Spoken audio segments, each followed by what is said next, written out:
Okay, now we're going to show you how to assemble the pin kit for our scopes. This is what the pin kit's going to look like when you get it.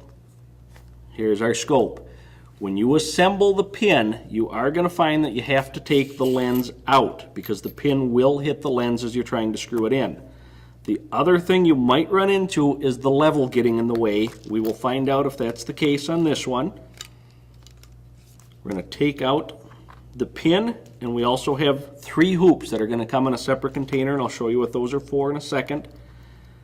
We have 4 holes that are threaded 1032.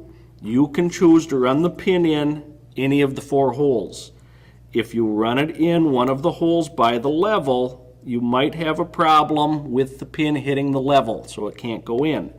If that is the case, all you do, take off the nut, and we are going to come through the inside of the scope with the pin and thread it in that way, which does take a little bit of work. Okay, we have the pin in. Now we go to the 3 hoops that came with the pin. You're going to pull those out, and these are what are going to hold the fiber as it goes around the scope. In the other 3 holes, you will put 1 hoop in each hole. Don't have to have a jam nut because the tubing running through the hoop is going to hold it in place. Once that is in, the tubing is going to push right through the hoop, giving you a real clean looking support for the tube.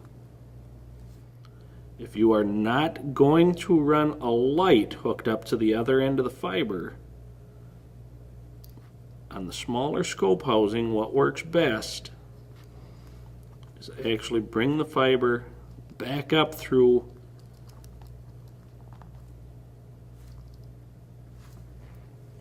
now you have the fiber pointing straight up to gather light. You can see how bright that pin is. And here is the finished product.